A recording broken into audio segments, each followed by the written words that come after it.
those brand deals. Yeah. Well, it's because the name that's associated that comes with those fighters. Like, okay, let's say not because of the what's it called? Take actual fighting records aside, okay? Take one of the champions. Like, who do you believe are the top 5 or top 3, maybe if you can think of the most Marketable? marketable, fighters? I got to say Israel Adesanya is definitely one of them. I'd say that. I got to say that Conor McGregor, obviously, whatever that man plus is based on, he will sell. Most likely. Yeah. Who else? Maybe John Jones. Maybe. I would. John Jones I believe he had a Nike deal and he lost that. I think maybe Jorge. Yeah. Jorge, maybe Nate Diaz, but Nate Diaz has his own apparel company, and I don't think the Diaz army would maybe like that. Probably think he's selling out. I think maybe Jorge, GSP. You could maybe have Davison Figueiredo. Maybe in terms of marketability.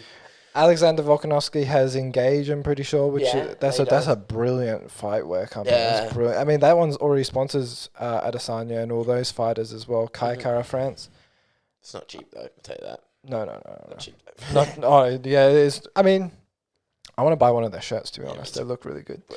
I don't know who else maybe. Shout out to Engage, sponsored the last night podcast. You might be able to do maybe like a Francis Ngannou.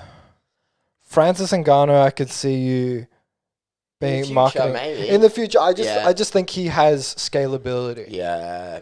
I think you have scale. I think with Conor and that there's like a benchmark with like the minimum amount of money you've got to pay them. Yeah. I think Ngannou's got less, but he has a huge spike in potential. Yeah. I think it would be massive because imagine if, I think Stipe is the greatest heavyweight of all time, right? Okay. You can bring in Fedor if you want to say Fyodor, what the real pronunciation for his name.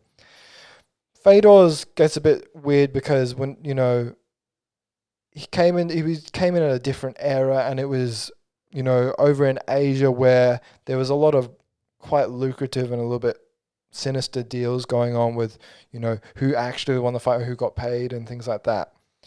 So it gets difficult there. Do I think Fedor's a brilliant heavyweight champion? Of course. But I think Stipe is the greatest. His resume is the best. Yeah.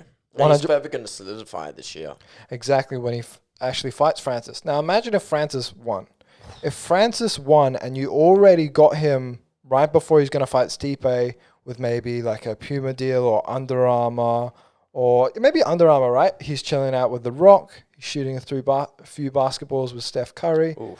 He's messing around on the heavy bag, throwing it about. Then he fights Stipe. He beats Stipe. Don't know if it's going to happen. They've already fought before. Oof. It probably is going to go around the same way. But if Stipe lost to Francis sets up for a John Jones fight. He would be really good for marketability, I think. I think he's like an underdog when it comes to marketability. Okay. Interesting. It might not be one that probably comes to mind, but I think Francis would be huge.